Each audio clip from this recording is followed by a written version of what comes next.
प्रिय बंधूंनो, उपवास काळातील दुसरा रविवार आपण साजरा करतो.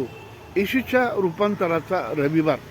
ह्या दिवशी येशू पूर्णपणे रूपांतरित होतो, तो तेजमय बनतो.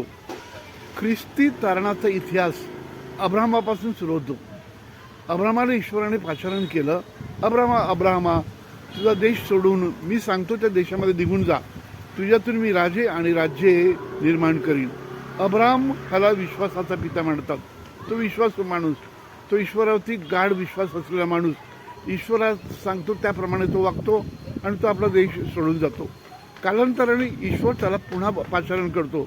अब्राहमा तेव्हा अब्राहम 100मध्ये असतो, त्याची पत्नी 90मध्ये असते आणि ईश्वर त्याला सांगतो की तुझ्या पत्नी पुढच्या वसंतामध्ये गर्भवती होईल आणि तिला पुत्र प्रसवेल. आणि तिचा पुत्र प्रसवतो. अब्राहम त्याचं नाव इसाक असं देतो. कालांतराने इसाक जेव्हा 12 वर्षाचा होतो तर ईश्वर पुन्हा त्याला पाचारण करतो. अब्राहमा तुझा पुत्र इसाक त्याला मोरिया पर्वतावर घेऊन जा आणि त्याचा बळी मला दे. अब्राहम होकार देतो. अब्राहम होय म्हणतो. अब्राहम आपल्या मुलाचा बळी देण्याची योजना आखतो, पण ईश्वर त्याला थोपवतो. अब्राहम पास होतो आणि ईश्वर त्याला सांगतो मी तुझे वंशज आशीर्वादित करीन, तुझ्यातून मी राजे आणि राज्ये मी निर्माण करीन. अब्राहमाने आपला एकुलता एक पुत्र राखून ठेवला नाही. त्याने ईश्वराला तो देव केला, देव केला. त्याचं बलिदान देण्यासाठी तो तयार झाला. देव बाप सुद्धा नेमकं असंच करतो.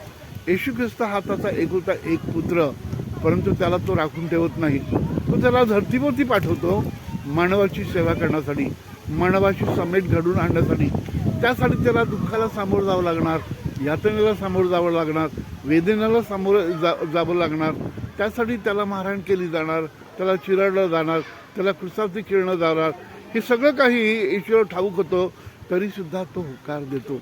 आणि तो जेरुसलेमला ह्याच काम करण्यासाठी तो जाण्याच्या बेतात असताना वाटेत ताबोर पर्वत लागतो. आणि ताबोर पर्वतावरती तो आपल्या 3 शिष्यांसह जेम्स, जॉन आणि पेत्रो यांच्यासह पर्वतावर जातो प्रार्थना करण्यासाठी, आपल्या स्वर्गीय पित्याशी सुसंवाद साधण्यासाठी. आणि तिथं त्याचं पूर्णपणे रूपांतर होतं. त्याचं रूपांतर शिष्यांसमोर होतं. तिथे एलिया आणि मोशे तिथे उपस्थित असतो, तेही तिथे प्रकटतात. आणि ह्या वेळेला ते देव बाप अशी वाणी करतो की हा माझा प्रिय पुत्र आहे, याचं तुम्ही ऐका. येशूचं रूपांतर हे म्हणजे काय की येशूचं खरं रूप काय तो ईश्वर ह्या शिष्यांना दाखवतो. येशूचं खरं रूप काय याविषयी कुणालाही कल्पना नव्हती, शिष्यांना सुद्धा नव्हती. आणि म्हणून शिष्यांना येशूने विचारलं होतं की लोक मला कोण म्हणून म्हणतात. शिष्याने त्याला सांगितलं काही संदेष्टा म्हणून, एलिया म्हणून किंवा संदेशापैकी कोणी आहेत असं म्हणतात. पेत्रानेच फक्त त्याला उत्तर दिलं की तू जिवंत देवाचा जिवंत पुत्र आहेस. प्रिय बंधूंनो, शिष्यांना येशूचं खरं रूप काय हे प्रकट करण्यासाठी देव बाप त्याचं रूपांतर घडवून आणतो. दुसरी गोष्ट की दुःख, यातनेनं, वेदनेनं आणि अमानुष मृत्यूनं, येशूच्या मृत्यूनं शिष्यांनी खचून जाऊ नये म्हणून येशूचं वैभव रूप देवबाप त्यांना प्रकट करतो. येशू माणूस आणि देव दोन्ही. माणूस म्हणून तो सुद्धा हादरून जाऊ शकतो, तो पण हादरून जाऊ नये दुःख वेदनेनं, म्हणून देव त्याला त्याचं खरं रूप दाखवतो. आणि मग देव काय वाणी करतो आकाशातून, हा माझा परमप्रिय पुत्र आहे, याचं तुम्ही ऐका. तिथं मोशे होते आणि तिथं एलिया संदेष्ट होता. मोशे ज्याने नियमशास्त्र आणलं, एलिया महान संदेष्टा.